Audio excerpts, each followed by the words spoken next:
오늘 강의는 의사결정나무로 하겠습니다. 의사결정나무 들어보신 분? 의사결정나무 들어봤어요? 의미 없네? 이상한데? 이거 몇 학년이죠? 몇 학기인 거지? 아는데 모르는 척 하는 건가? 자, 의사결정나무는 이게 시작이에요. 머신러닝의 시작이고, 실은 머신러닝의 시작은 뉴럴 네트워크가 먼저 시작하긴 했지만 실은 대중화된 거. 여러분들한테 이제 활용할 수 있게 프로그래밍화가 돼가지고 이게 많이 이제 현실에서 쓰이기 시작한 대표적인 알고리즘이 1980년대에 나온 이제 그 디시전 트리라는 알고리즘입니다. 근데 얘가 굉장히 대척점을 가지고 있는 내용이 뭐냐면은, 회귀 분석은 여러분들이 y는 ax 플러스 b, x 플러스 c 뭐 이렇게 가다 보면 결국에는 어떻게 해도 선형결합이에요. 선형결합이란 건 뭐냐면은, 한쪽이 올라가면 하나의 변수라도 올라가면 다 올라가 버려요. 그러니까는 만약에 이럴 수가 있어요. 키가 큰 사람들은 몸무게의 영향도를 줄이고 싶어. 근데 키가 작은 사람들은 몸무게 영향도를 높여야 돼. 라는 너무나 단순한 이론인데 실은 회귀분석 구조에서는 반영할 방법이 없어요. 왜냐? 이거는 이제 비선형적인 관계이기 때문에 비선형을 반영하기가 굉장히 어렵습니다. 근데 이 디시전 트리가 가장 대표적으로 현재까지도 비선형성을 반영하는데 가장 탁월한 알고리즘이에요. 네, 가장 탁월한 알고리즘이에요. 그래서 너무나 단순하게 생겼는데 핵심은 이거예요. 어떤 데이터셋이 이렇게 있을 때 이 데이터셋을 어쨌든 이 데이터셋은 무조건 초반에는 이렇게 생각하셔요. 무조건 데이터셋은 0 또는 1의 값을 가져야 돼요. 그러니까 이게 뭐 질병이 있냐 없냐 이런 것처럼 얘가 뭐 소멸도시다 아니다 이런 것처럼 정확하게 0 또는 1로 구분할 수 있는 데이터가 전제가 돼야 됩니다. 시작점에서는. 그러고 그 0 또는 1을 결정하는 수많은 독립 변수들을 가지고 있어야 돼요. 자, 이 상태에서 자, 0 또는 1을 결정하는 요인이 뭐지? 라고 했을 때 얘가 제시하는 거는 디시전 트리는 의사결정 나무라고 해서 질문을 해서 yes or no로 이렇게 주머니를 빼는 거예요. 그래서 데이터가 만약에 처음에 여기 학생 수가 만약에 우리가 30명이다. 그럼 30명이 있었어. 그럼 30명 중에 이제 뭐 무슨 수업을 들은 사람과 안 들은 사람으로 처음에 질문을 던져요. 그랬더니 15명, 15명 나눠졌어.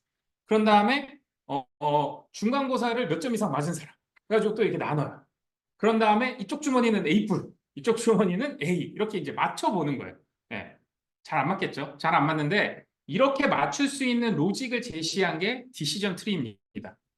네, 되게 단순하죠. 되게 단순한데 뭐가 어려웠냐면은 그 첫 가지를 뭘로 나누지가 제일 어려웠던 거예요. 첫 번째 가지를 어쨌든 지금 어떤 수업을 들었던 사람으로 먼저 나눈 거잖아요. 그 기준을 누가 정하냐는 거예요. 어떻게 정하냐? 어떻게 정해야 가장 이상적인 의사결정 나무를 우리가 만들 수 있는가? 이게 이제 질문의 시작점이었습니다. 그래서 1980년대에 수많은 알고리즘이 나왔는데 그 알고리즘들이 크게 이제 두 가지 방향성을 가지고 제시를 해요. 어떻게 질문지를 만드느냐, 그 알고리즘을 제시하는 게 1번이고, 두 번째는 얼마나 빠르게 만들어내느냐. 이 두 가지에 집중을 했습니다. 왜냐하면 지금과 컴퓨터 환경이 달라요. 그래서 그때 당시에는 연산도 되게 느리고, 굉장히 이제, 전기도 그렇고, 뭐 컴퓨터 사양도 그렇고, 그러다 보니까 어떻게 하면 최소의 계산을 통해서 가장 빠르게 디시전 트리 알고리즘을 만들어내느냐 여기에 이제 집중을 해서 만들어진 알고리즘입니다. 그래서 오늘은 이제 저희가 그 데이터를 제가 또 올려놨어요. 데이터를 올려놔서 우선은 요거 이제 실행을 해주시고 제가 이제 데이터 두 개를 가져왔는데 도시계획 현황 통계라고 해서 어 실은 강의안을 작년에 만든 거라 2020 아마 2년 데이터일 것 같긴 한데 네. 도시계획 현황 통계라고 해가지고 여기 이제 들어가서 보면 통계 자료들이 다 있어요. 통계 자료들을 매년 발표를 하거든요. 그래서 우리나라에 있는 모든 도시들의 이제 현황 정보를 숫자로 엑셀로 받을 수가 있고요. 요거는 이제 다른 기관에서 이제 통계는 이제 국토부에서 제공을 하고 그다음에 요거 이제 행정안전부에서 이제 인구 감소 지역을 재작년인가 발표를 한 게 있어요. 그래서 어떤 도시가 지금 인구가 감소되고 있다라고 얘기를 했고 그 지표가 뭔지도 이제 발표를 했습니다. 그래서 그건 그냥 데이터 분석을 위한 목적으로 제가 두 데이터를 연결해서 어떤 속성을 가진 도시가 인구 감소인지 감소 도시고 어떤 속성을 가진 도시는 비감소 도시인지. 왜냐면 아까 얘기했듯이 디시전 트리를 만들려면 마지막에 답이 0 또는 1로 구분이 돼야 돼요. 그래서 그거를 구분할 수 있는 데이터로 만들었습니다. 그래서 요거는 한글이 안 되더라고요. 네, 차트에 한글이 안 돼서 요거를 한번 실행을 해주신 다음에 얘가 설치가 끝나면 여기 런타임에서 다시 시작을 해주셔야 돼요. 그래야지 폰트가 불러지더라고요. 제가 여러 번 해보다가 그러고 요거 다시 실행하시면 됩니다. 라이브러리 하고 그 다음에 폰트는 나눔으로 불러내시고 그 다음에 요게 이제 지금 제가 저희 한양대에다가 올려놓은 파일이에요. 파일 올려놓은 거 이제 다운받아서 풀고 그리고 데이터를 불러내면 네 이렇게 생겼어요. 예, 데이터가 뭐 여기서 이렇게 보시면 이제 데이터 볼 수 있으니까 지금 데이터가 이제 127개 도시에 대해서 11개의 속성을 가지고 있습니다. 11개의 속성을 가지고 있고 그다음에 요 밑에 보시면 아까 그 사이트 들어가면 이제 인구 감소 지역으로 정의된 도시들이 있어요. 요거 그냥 텍스트로 이렇게 쳐가지고 리스트로 만들어서 이제 0일로 구분하기 위한 목적으로 이렇게 만들어 놨습니다. 그래서 여기 보면은 지금 하나가 더 추가되죠.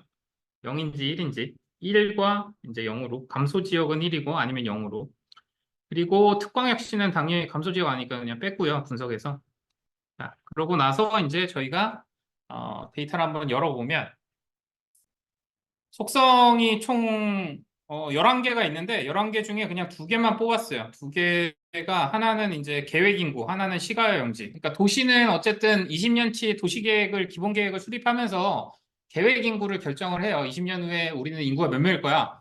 라고 이제 인구를 결정을 하고 시가와 영지도 결정을 합니다. 그래서 결국에는 이제 상업 업무 시설을 얼마나 놓을 건지, 어디다 놓을 건지는 이제 안 보여주긴 하는데 얼마나 놓을 건지를 이제 결정을 해요.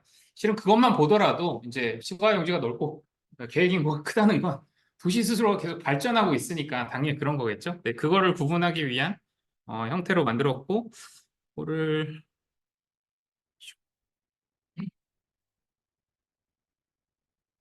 이렇게 보면 지금 이제 X축, Y축으로 이제 표시를 한 게 시가용지하고 이제 계획인구고, 그 다음에 이제 파란색이 비감소 도시고, 빨간색이 지금 감소 도시예요. 감소 도시.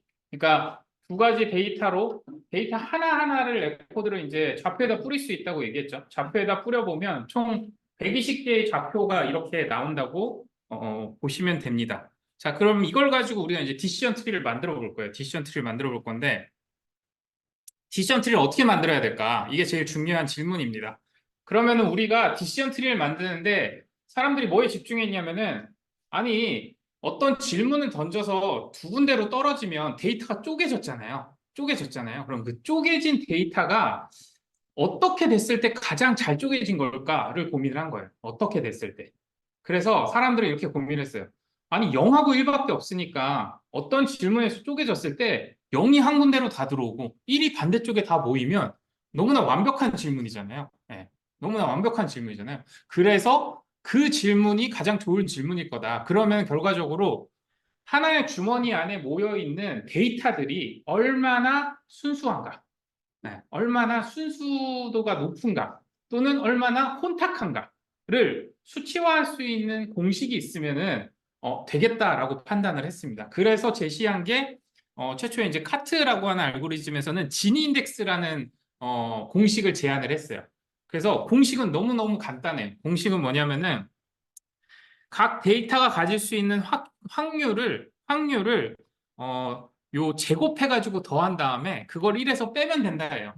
네, 공식은 엄청 간단. 그러니까 쉽게 말하면 지금 요 왼쪽에 보시면은 감소 지역하고 비감소 지역의 데이터가 총 20개가 있다고 칠게요. 20개가 있다고 쳤을 때 요 밑에는 뭐냐면은 한쪽 데이터, 그 감소 지역 데이터가 빵 개일 경우, 여기가 이제 빵 개일 경우에 감소 지역 데이터가 빵 개일 경우 20개 중에 다 비감소예요. 그 다음에 여기는 20개 중에 전부 다 감소예요. 였을 때 이 진위 인덱스를 계산하면 얼마가 나올까? 제로가 나옵니다. 그러니까 쉽게 말하면 완벽하게 순수한 형태의 주머니가 되었다. 그러니까 데이터가 한쪽으로 모였다. 그러면은 걔는 진위 인덱스가 제로가 될 거예요. 근데 여기 보시면은 감소 지역 도시하고 비감소 지역 도시가 딱 반반이야. 완벽하게 혼탁해요. 뭘로 결정할지 알 수가 없어. 10개, 10개 있으면은 이 질문에 대한 답이 나왔을 때 향후에 얘를 감소로 봐야 되는지 비감소로 봐야 되는지 우리가 알 수가 없어요. 그럴 때는 0.5가 나오더라는 거예요. 네. 그래서 이 지니 인덱스가 계산은 너무나 편한데 실은 그 모여있는 데이터의 혼탁함을 대표하기에 너무나 좋은 수치인 거예요. 그래서 우리는 그냥 이렇게 보면 되는 거죠. 아, 그러면은 결과적으로 지니 인덱스가 제로에 가깝도록 만들기만 하면 되겠구나. 네, 이렇게 타겟이 명확해진 겁니다. 타겟이 명확해졌죠. 자, 그러면 이제 두 번째.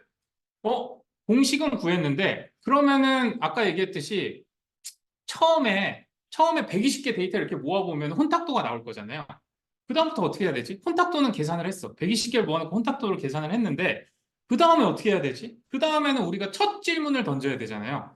얘가 자그마치 11개의 속성을 갖고 있는데 그 11개 속성 중에 그 도시는 계획을 언제 지었어? 그 도시의 규모는 얼마나 돼? 계획 인구는 몇 명이야? 라는 질문 중에 몇 명 이상이면 이쪽으로 오른쪽으로 가고 몇 명 이하면 왼쪽으로 가라고 하는 이 첫 번째 질문을 만들어줘야 되는 거예요. 그래서 그 질문을 어떻게 만들지가 이제 다음 퀘스천이 되는 거예요. 네. 그래서 여기 보시면 네. 지금 우리가 다운받은 데이터를 가지고 이제 120개의 도시 데이터가 있으니까 제가 위에 이제 진인덱스 함수를 함수로 만들어 놨어요. 진인덱스를 계산하는 함수를. 그래서 요 y값 리스트를 넣어주면 그냥 바로 진인덱스가 튀어나오게 만들어 놓은 거예요. 만들어 놓고 잘 안 보이죠? 음, 이렇게 하면 차트가 잘 안 보여요. 만들어 놓고 이제 여기서 이제 재민이한테 순차적으로 한번 이렇게 돌리게끔 이렇게 했습니다. 그래서 여기 보시면 자, 네. 진위 인덱스를 계산한 순서예요. 그래서 처음에 우리가 120개 중에 클래스가 0인 게 아까 이제 비감소 도시예요. 비감소 도시가 몇 개가 있냐면 70개가 있습니다. 70개가 있으면 그 70개를 제곱을 하면 이제 probability가 이제 0.7 곱하기 0.7이 되는 거죠. 맞나요? 거기서 이제 1을 빼는 거고 그 다음에 이제 그렇게 해서 이제 진위 인덱스를 계산하고 나서 이제 두 번째 클래스 50개에 대한 프로버빌리티를 다시 계산을 해보면 이게 70개니까 확률이 0.58인 거고 120개 중에 그럼 그거에 대해서 이제 진위 인덱스를 계산해 보면 0.659가 되는 거고 두 번째 클래스에 대해서도 이제 감소 도시에 대해서도 계산해 보면 이제 이렇게 돼서 결국엔 진위 인덱스가 0.486일이 되는 거예요. 그러니까 지금 우리가 가지고 있는 120개였죠? 예, 120개 도시에 대해서 진위 인덱스를 감소와 비감소로 진위 인덱스를 계산하면 0.486일이에요. 어느 정도예요, 이 정도면? 엄청 혼탁한 거죠. 그러니까 이 덩어리는 이제 혼탁하기 때문에 이런 상태에서는 우리가 이걸 감소다, 비감소다라고 결정할 수 없는 상태라고 생각하시면 돼요. 그리고 이 밑에는 이제 그냥 만든 함수로 계산했을 때도 실은 수치는 똑같아요. 너무나 간단한 공식이라서 수치가 틀릴 리는 없고. 자, 그러면 이제 우리가 어떻게 분할 기준을 만들지라고 이제 고민을 한 거예요. 이제 혼탁함의 정도는 우리가 계산을 했어. 계산을 했으니까 이 혼탁함을 가지고 어떻게 분기를 만들까라는 고민을 했어요. 고민을 했을 때, 이런 제안을 합니다. 그럼 나눠졌을 때 두 개로 어떤 기준이든 상관없어요. 어떤 기준으로 데이터 120개를 60개, 60개 나눴어. 나눴으면 어떤 일이 생기겠어요? 첫 번째 주머니와 두 번째 주머니가 어쨌든 최초 주머니보다는 조금 더 덜 혼탁하겠죠. 그러면은 진 인덱스가 얘들이 좀 더 낮을 거예요. 그러면은 근데 얘는 주머니가 두 개잖아. 그랬을 때 이 나눠진 게 나눠지기 전보다 낫다라고 평가할 기준이 뭘까라는 거예요. 네. 그래서 제안하는 게 뭐냐면은 두 개로 나눠졌을 때 이 주머니가 만약에 120개 중에 60개, 60개다. 그러면 얘가 가지고 있는 진위 인덱스랑 얘가 가지고 있는 진위 인덱스를 평균 내면 되겠다라는 거예요. 근데 나눴더니 여기 주머니 10개밖에 없어. 근데 여기 주머니는 110개가 들어있어요. 근데 이 10개는 너무나 순수해. 그냥 다 비감소 도시야. 그래서 얘는 제로야, 진위 인덱스가. 얘는 진위 인덱스가 여전히 혼탁해. 0.5에 가까워졌어, 오히려. 그러면은 이렇게 되면 평균 내면 25%가 되잖아요. 안 될 것 같죠, 이러면은. 이러면 안 되니까 가중 평균을 내야겠다라고 결정을 합니다. 그래서 주머니에 들어있는 데이터의 개수로 가중평균으로 해서 지니 인덱스를 가중평균을 내보자. 그러면 이전보다 좋아졌는지 나빠졌는지 우리가 알 수 있지 않겠냐라고 판단을 한 거예요. 웬만하면 다 좋아져요. 웬만하면 내려가면 나눠지면 다 좋아지는데 대신에 얘는 뭘 비교하고자 했던 거냐면은 어떤 기준으로 나눴을 때 결국 나눠진 주머니가 훨씬 더 좋은 기준이다라는 거를 상대적으로 평가할 수 있는 기준으로 쓰이는 겁니다. 여기까지 이해돼요? 네. 너무 말로 하나? 이해됐죠? 자, 그러면은 생각을 한번 해보세요. 우리한테 120개의 도시가 있고, 그다음 120개의 도시가 있고, 그다음에 여기 11개의 속성이 있어요. 그런 다음에 우리는 어떤 기준으로 데이터를 120개를 60개, 60개든 10개, 110개든 나눴을 때 어떻게 나누는 게 가장 혼탁하지 않다라는 걸 평가할 수 있는 지니 인덱스 가중평균 공식을 얻었어. 그럼 그 다음에 뭐 해야 될 것 같아? 그 다음 뭘 해야 될까요? 다들 눈을 피해. 그 다음에 뭐 해야 되냐면은 어떤 기준으로 나눌지 찾아내야 돼요. 근데 디시전 트리가 제안하는 거는 하나의 변수를 우선 잡고 보자는 거죠. 120개의 도시가 있는데 변수 하나를 그냥 딱 잡는 거예요. 아까 지금 계획 인구, 그럼 계획 인구 하나를 딱 잡아. 그럼 계획 인구를 이렇게 쭉 펼쳐봐봐요. 계획 인구를 쭉 펼쳐보면은 어떤 일이 생기냐면은 데이터가 이제 일렬로 있겠죠. 여기 보면 우리가 데이터가 보면 지금 계획 인구가 0부터 이제 1.4가 아니라 이제 6승이니까는 10의 6승이니까는 100만이죠. 그러니까 0부터 이제 140만까지 계획 인구가 이렇게 도시들이 쭉 나열이 돼 있는 거예요. 나열이 돼 있을 때 어떻게 하면은 계획 인구를 가지고 나누는 기준을 정할까라고 했을 때 엄청 단순한 얘기를 합니다. 그냥 첫 번째 데이터부터 이 계획 인구 데이터를 120개를 이렇게 쭉 나열한 다음에 정렬을 시켜요. 정렬을 시키면 가장 작은 숫자부터 가장 큰 숫자까지 이렇게 있을 거잖아요. 가장 큰 숫자까지 이렇게 쭉 나열을 한 다음에 120개의 딱 중앙값들, 그러니까 119개의 분할 기준을 정하는 거예요.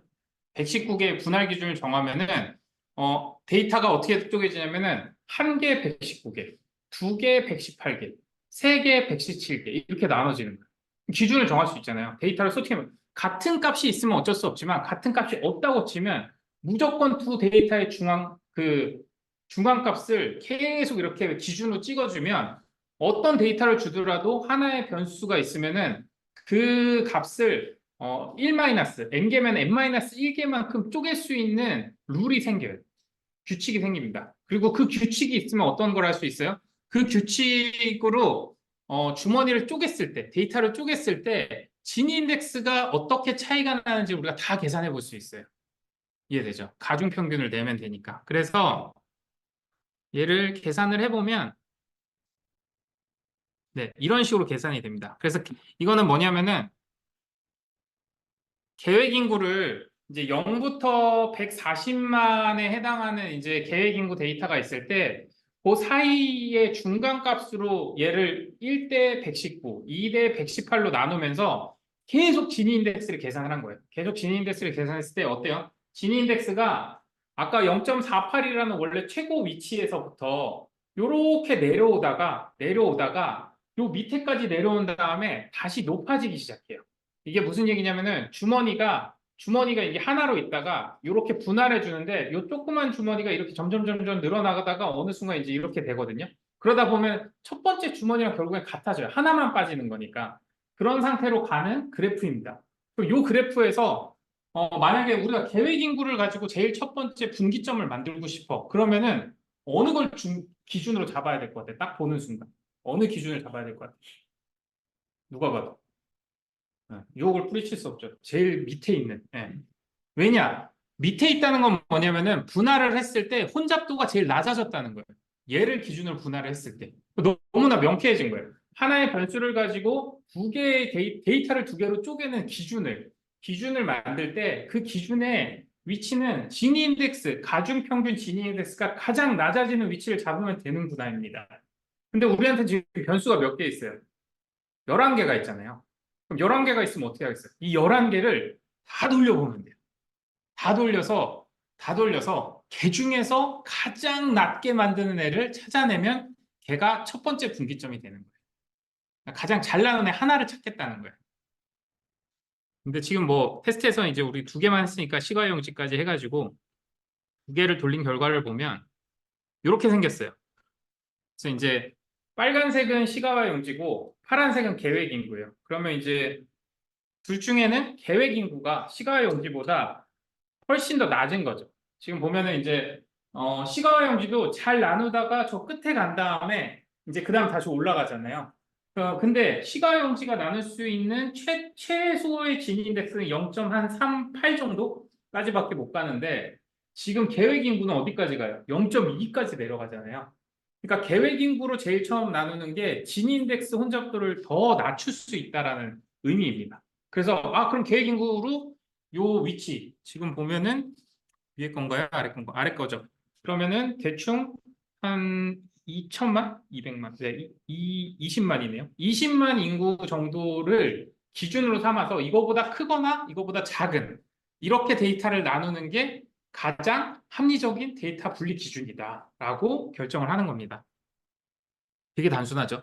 디시전 트리는 엄청 단순해요. 엄청 단순해서 그래서 실제 이렇게 그 사이클런에 보면 이 트리 알고리즘이 있어요. 디시전 트리 클래시파이어라고 해서 트리 알고리즘이 있고 요거를 이제 실제로 디시전 트리는 보통 이렇게 표현이 됩니다. 이렇게 표현된 거를 보시면은 지금 우리가 앞에서 계산했던 거랑 거의 비슷해요. 그래서 제가 이제 데이터 자체를 뭘 줬냐면은 계획 인구하고 시가용지 2개만 줬어요. 계획 인구하고 시가용지 2개만 줬고 그 다음에 이게 비감소 도시인지 감소 도시인지만 구분하게끔 했습니다. 그랬을 때 얘가 알고리즘에서 계산한 거 보면은 똑같아요. 구분이 되지 않았을 때 이게 진위 인덱스거든요. 구분이 되지 않았을 때 진위 인덱스는 0.486이라는 거예요. 아까 우리 0.486 나왔잖아요. 486인데 120개의 데이터를 샘플로 가지고 있습니다. 그 다음에 밸류의 구성을 보면 안에 70개가 비감소고 50개가 감소로 되어 있네요. 그래서 클래스를 굳이 여기서 나누자면 클래스라는 건 뭐냐면은 여기 있는 데이터는 내가 예측을 하자면 프리딕트를 하자면 얘는 비감소로 봐야 될 것 같아요. 왜냐 비감소가 70개니까 실제 데이터 학습 데이터에서 얘는 비감소로 봐야 될 것 같습니다. 라는 제시를 한 거예요.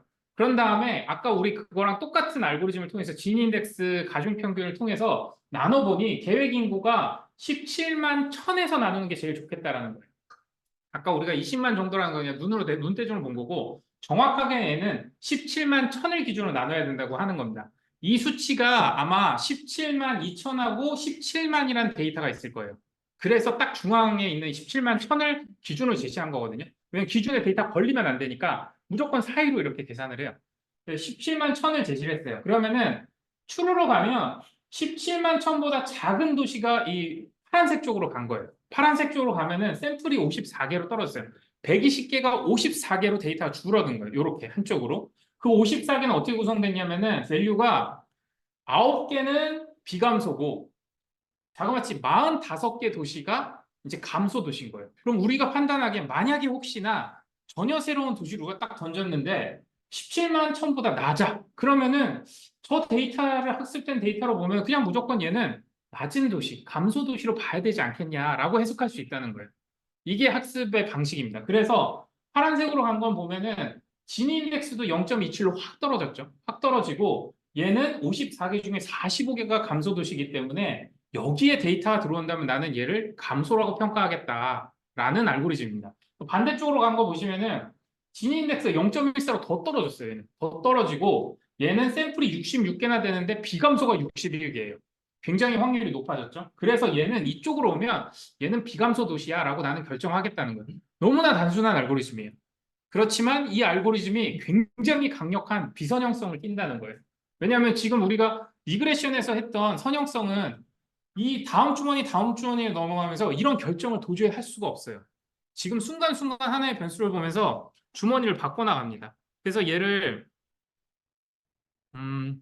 뎁스를 더 늘려나가면 어떤 일이 생기냐? 디시전 트리의 뎁스를 늘리면 어떤 일이 생겨요? 이게 이제 디시전 트리로 여러분들이 받아들일 수 있는 이거 뉴럴 네트워크도 똑같습니다. 여러분들이 이제 받아들일 수 있는 과적합의 끝단계를 볼 수 있는 거예요. 보시면 처음에 나눴을 때 9, 45도 되게 잘 나눈 것 같은데 54개 중에 45개가 야, 감소도시야? 그러면 저건 거의 뭐 이 정도면 충분하지 않아? 라고 했는데 이걸 또 나누라고 했어요. 또 나누라고 했더니 얘가 계획 인구를 9만 기준을 한 번 더 나눴어요. 9만 기준을 한 번 더 나눴더니 왼쪽으로 갔더니 34개 중에 31개. 이거는 20개 중에 14개로 이제 로우가 결정되는데 저쪽은 진인덱스가 더 낮아졌어요. 오히려 이쪽은 진인덱스가 높아졌죠. 그다음에 더 밑으로 내려가면 이렇게 계속 변합니다. 근데 어떤 일들이 생기냐면은 이런 애들이 생겨요. 46의 0. 그 다음에 한 개인데 한 개, 혼자. 이건 뭐냐면은 이제 더 이상 나눌 게 없는 거예요. 얘는 종속 변수가 혼자 있어서 진인덱스가 이미 제로야. 밑으로 나눠도 제로야. 그럼 나눌 필요가 없는 거예요. 그러면서 끝까지들이 생겨요. 얘는 지금 무조건 비감소잖아요. 이 조건이면은 46개가 다 46개니까.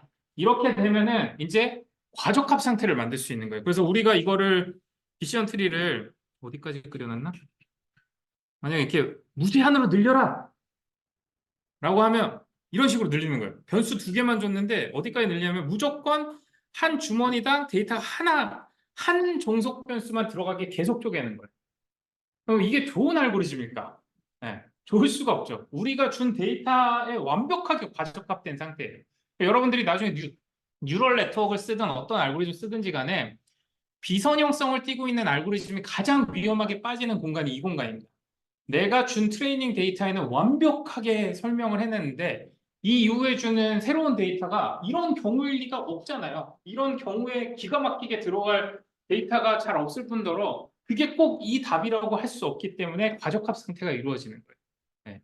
그래서 어디까지 과연 디시전 트리의 가지를 뻗어야 되는가에 대한 고민을 되게 많이 했었어요, 옛날에. 근데 별 쓸모없는 얘기라 그냥 넘어가겠습니다. 음. 딕션 트리 하나만 쓰진 않거든요, 이제. 예. 그러면 우리가 이제 다시 돌아가서 우리 저번에 이제 리그레션 할 때 보면 뭐가 있었어요? 정확도라는 얘기가 있었잖아요. 정확도라는 얘기가 있었고 또 정확도를 계산하면서 뭐가 있었냐면은 변수가 p-value라는 값을 우리가 얘기했었어요. p-value에 그때 설명했어요. p-value. 얘가 y는 ax였잖아요. 결국 이 a라는 값을 구한 게 우리가 이 x라고 하는 독립변수의 영향도라고 우리가 얘기를 했던 건데 이 영향도가 과연 제로가 아닌가라는 가설에 대한 검증이었어요.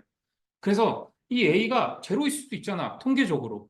그래서 p-value가 5를 넘어가면 0.5를 넘어가면 5%를 넘어가면 그러니까 이게 제로일 확률이 5%가 넘는데 이걸 내가 써도 되나? 라는 의심을 해보자라는 얘기였잖아요. 그럼 마찬가지로 그러면은 거기서 봤을 때는 우선은 벡터 값, 리그레션의 벡터 값이라고 얘기하는 그 가중치 자체가 어떻게 보면 크면 클수록 얘는 영향을 많이 주는 거예요. 물론 단위 변수당 벡터를 봐야 되는 표준 벡터를 봐야 되지만 그렇다 하더라도 이 벡터가 크다 그러면은 이 변수의 이 종속 값이 막 흔들리는구나 얘한테. 그럼 얘가 영향을 되게 많이 주는 거야. 그럼 우리도 그걸 알아야 돼. 디시전 트리를 봤을 때 뭐가 영향을 많이 주는 거지? 라는 걸 계산을 해야 돼요.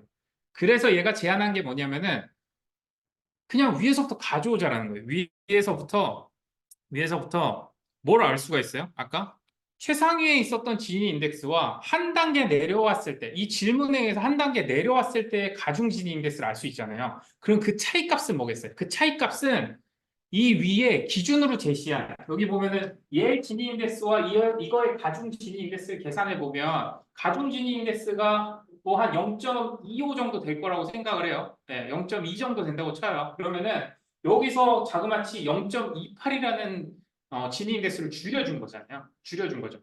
그걸 누가 줄였냐는 거예요. 누가 줄였냐? 얘가 줄였네. 그러면은 그 0.28이라는 거를 줄인 진 인덱스를 줄인 공원을 계획 인구라는 변수한테 주자라는 게 지금 디시전 트리에서 얘기하는 변수의 영향도입니다. 그래서 그걸 위에서부터 복귀하면서 쭉 갖고 내려와서 계산할 수 있는 거를 이미 계산을 해주는 게 피처 임포턴스예요.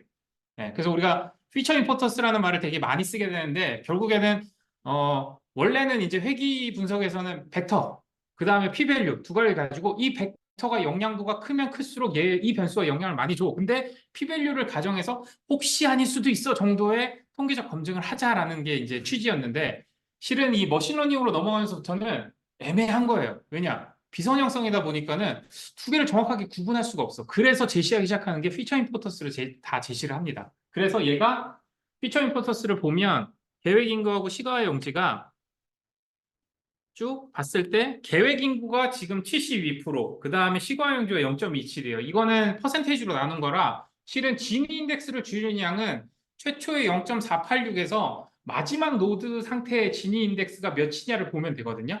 그만큼을 줄인 거지만 그 절대값을 가져오는 게 아니라 얘는 상대적으로 그 줄인 양을 100으로 놓고 봤을 때 어떤 변수가 각각 포지션에서 어떤 변수가 더 많이 줄여냈니? 줄인 양을 다 서메이션 했더니 얼마니? 라고 계산을 하는 겁니다.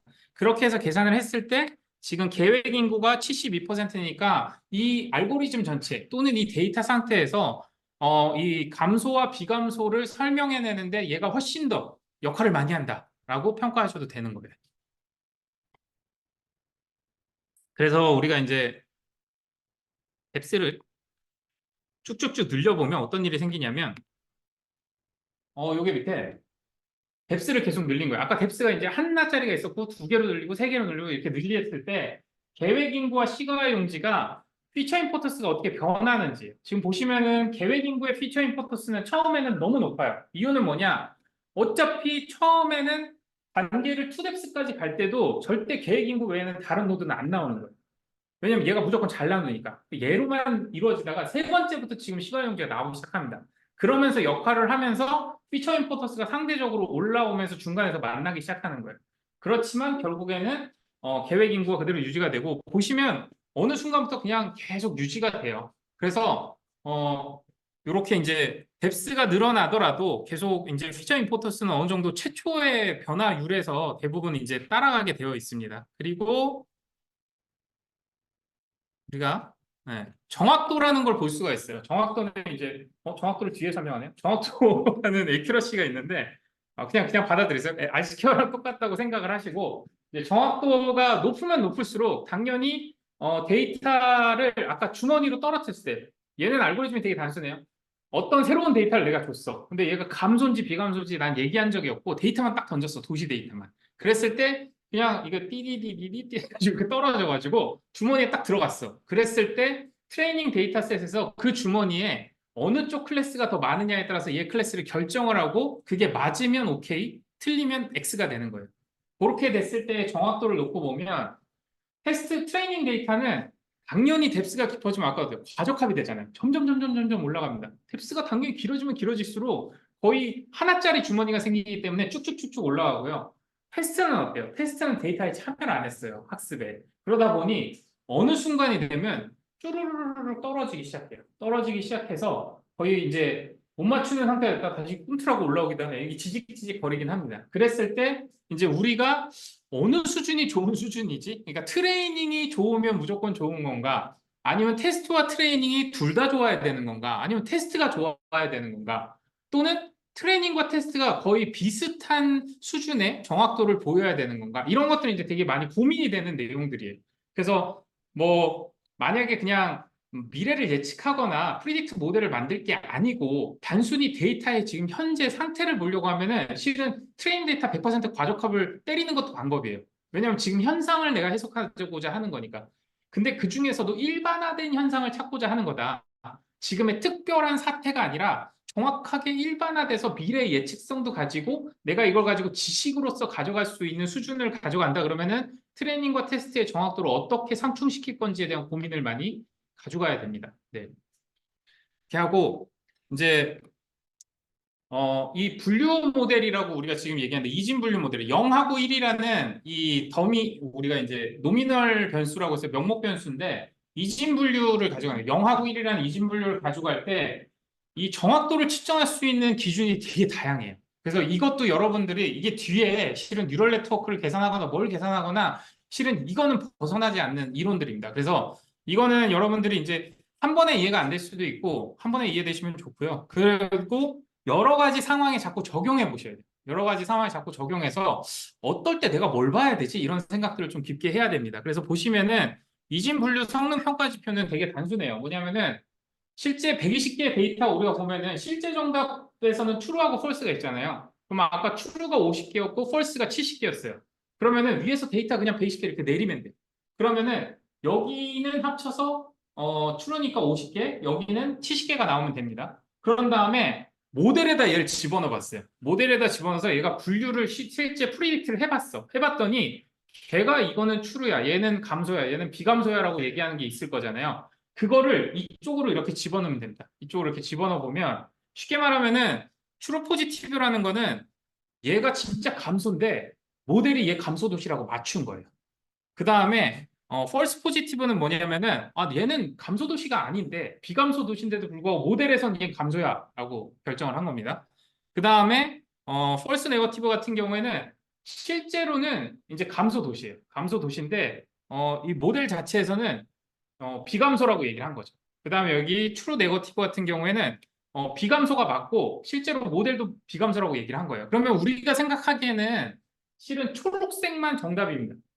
초록색만 맞춘 거예요. 그 다음에 노란색은 틀린 거예요.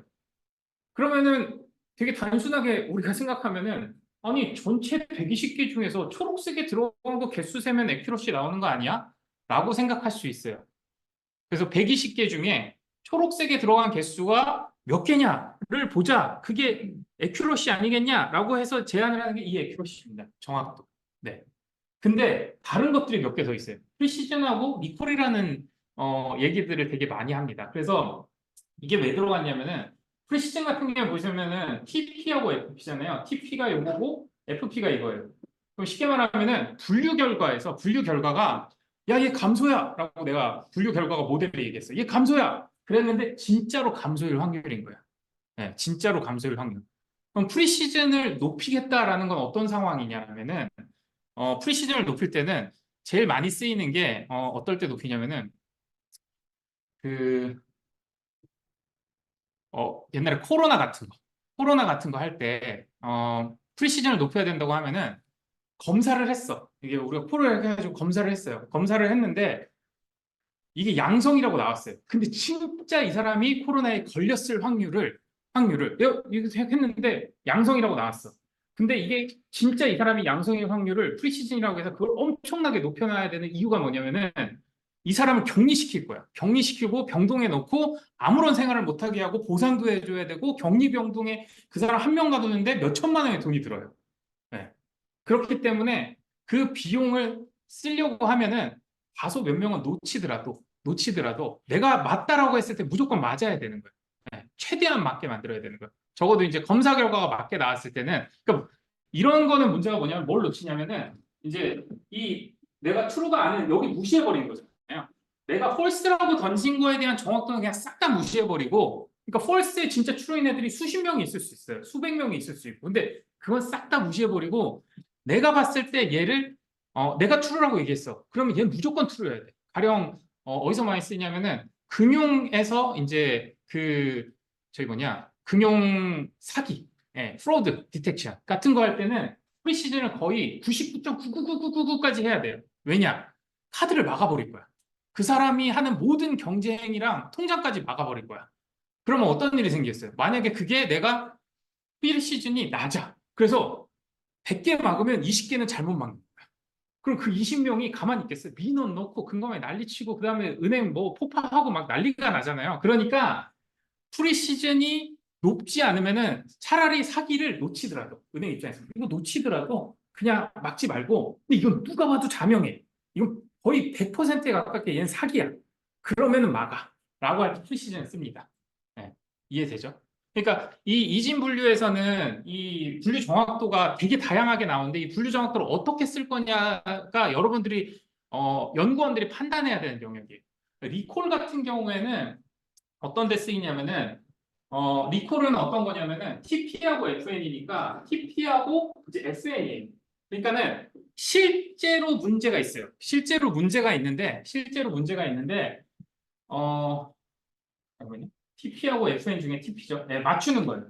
그러니까 실제로 문제가 있는 것 중에 맞춰내는 겁니다. 이게 리콜을 높이는 가장 최고의 방법은 뭐냐면은 다 때려 넣는 거예요. 모델이 웬만하면 그냥 얘는 문제가 있다라고 해버리면은 어떤 일이 생기냐면 아니 문제 있는 것들은 다 들어오는 거지 그 안에 다 들어오게 만들 수 있는 거죠. 그래서 리콜을 높이는 방법은 너무나 단순한데 근데 그러면 어떤 문제가 생기냐면은 이제 리콜은 비용이 많이 들어도 상관없는 것들, 그러니까 비용이 적은 것들이죠. 가령 우리가 아까 뭐 코로나도 예를 들긴 했지만 반대로 이제 뭐 방역 같은 걸 해야 돼. 방역 같은 거를 해야 되는데 약간 의심이 돼. 아, 이 사람 의심이 되는데 우리가 이제 코로나까지는 완전 격리였으니까 옛날에 이제 뭐 독감이나 뭐 이런 거다. 뭐 그래서 좀 전염성이 있을 것 같다. 전염성 있는 건데 이 사람한테 약만 주면 돼. 약 하나 먹으면 아무 문제가 없어. 백신만 맞으면 아무 문제가 없어. 백신 얼마 안 해. 근데 이럴 때는 그냥 리콜을 높여버리는 거예요.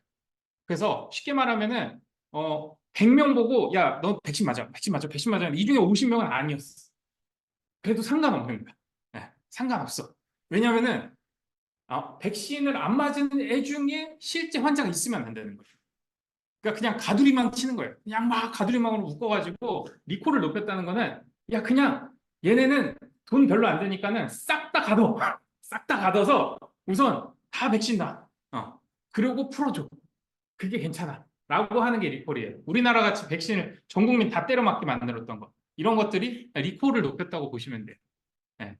그래서 어떤 거를 높이는 게 좋은 거냐는 여러분들이 결정해야 되는 거고, 마지막으로 F1 스코어 같은 경우에는 액큐러시가 있는데 왜 F1 스코어라는 걸 얘기를 하냐면은 보통의 데이터, 아까 프로드 디텍션이라고 했잖아요. 은행권에서 사기를 탐지하는 거래를 찾아내는 것들의 가장 큰 똑같은 건데 하루 중에 거래량이 어마무지하게 많아요. 몇백 조, 몇십 조가 움직이는데 그게 만 원 단위, 천 원 단위로 막 송금이 이루어지잖아요.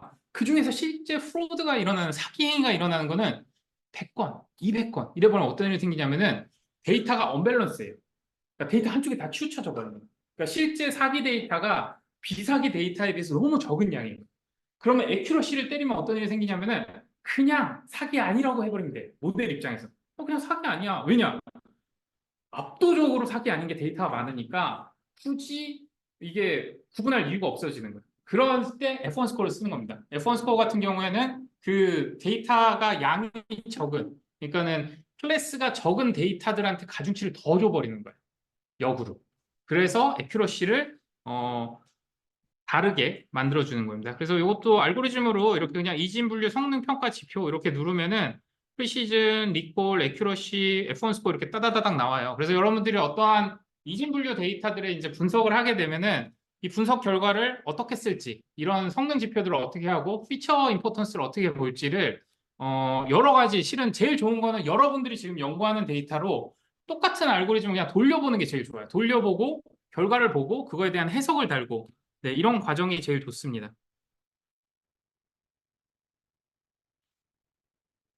네. 그리고 요거는 ROC 커브라는 애인데요. 음, 그냥 이거는 그 밑에 설명이 있어요. ROC 커브는, 그래서 이 ROC 커브는 뭐냐면은 아까 얘기했듯이 실은 모델을 여기 리콜이거든요. 요 Y축이 리콜이에요. 리콜을 높이는 방법은 되게 단순하다고 했어요. 그냥 다 그거라고 하면 돼요. 아까 우리 사기 거래 같은 경우에는 그냥 다 사기 아니라고 하면은 거의 다 대부분 99.9%가 그냥 그 데이터에 속하는 거잖아요. 반대로 정확도를 높이려면 그냥 다 사기라고 하면 돼요. 그러면 리콜이 100%가 돼. 그러니까 그러면은 이제 마비가 되겠죠. 다 사기니까 오늘 거래하는 애들은 그냥 다 막히는 거예요. 그러면 이제 심각한 문제가 생기겠죠. 그렇지만 그럴 수 있다라는 거예요. 그럴 수 있다라는 거고, 그럼 쉽게 말하면은 리콜이 높은데도 불구하고 FPR이 이제 낮다라고 하면은 정말 정확하게 맞췄다는 거예요. 네. 그러니까 되게 적은 수의 디텍팅을 했는데도 불구하고 리콜이 높다라는 거는 진짜 문제가 되는 데이터를 잘 추출했다는 거거든요. 네. 그래서 이런 그래프가 그려져요. 이런 그래프가 그려지면은 이 그래프가 이렇게 볼록하게 채워져 있다는 거는 여러분들이 그냥 감각적으로 이 알고리즘은 어 조금 이 알고리즘은 이게 경계선상에 있는 알고리즘이 아니라고 보시면 돼요. 그러니까 쉽게 말하면 이 알고리즘은 조금 넉넉하게 잡아도 되게 잘 맞출 거라고 보시면 돼요. 되게 보수적으로 잡았는데도 불구하고 대부분의 우리가 디텍팅 해야 되는 1이라는 클래스를 가지고 있는 데이터를 거의 대부분 리콜로 잡아냈어요. 잡아냈기 때문에 얘는 웬만해서는 이 알고리즘이 디텍팅을 되게 잘한다고 보시면 되고, 얘가 만약에 이렇게 직선으로 돼 있다. 그럼 실은 데이터 그냥 다 들어오라고 하면 100%까지 가면 무조건 리콜은 100%. 알고리즘이 아무리 안 좋아도 100%면 100%거든요. 그러니까 이 AUC라는 게 ROC 커브의 이 안의 면적인데 이게 0.5다 그러면은 그 알고리즘은 과연 이 데이터를 해석해냈는가? 의미를 해석해냈는가라고 보시면 되는 거고, 이게 조금이라도 이렇게 볼록하게 올라와 있다고 하면은 얘는 그래도 적은 정보와 적은 데이터를 가지고 우리가 원하는 클래스를 찾아내고 있구나라고 판단하실 수 있습니다. 네. 그런 용도로 쓰여요. 네. 그리고 그거는 이제 아까 우리가 이제 진 인덱스를 가지고 나누는 걸로 기준을 삼았잖아요. 그거를 이제 리그레션으로 나누는 경우도 있고요. 리그레션 트리라고 해요. 카트에서 쓰는. 그다음에 뭐 ID3라고 하는 이제 엔트로피로 나누는 경우도 있고요. 이렇게 다양한 알고리즘을 가지고 결국에는 이제 복귀해서 보면 최초의 데이터가 있을 때 얼마나 혼탁한지를 계산하자. 엔트로피로 계산할 거냐, 진 인덱스로 계산할 거냐. 그런 다음에 그거를 쪼갰을 때 계산하는 방법을 가중평균을 만들어 보자. 그런 다음에 변수를 쭉 나열한 다음에 순서대로 쪼개보자. 가장 잘 쪼갠 애를 가져오되 변수들 중에서도 경쟁해서 가장 혼탁함이 없는 애를 가져오자. 그렇게 해서부터 분기를 만들어 나가자. 그러면은 디시전 트리는 완성이 된다라는 아주 간단한 이론이지만 실은 이거를 활용하기 위해서 그 부수적으로 붙는 내용들에 대한 설명을 한 겁니다.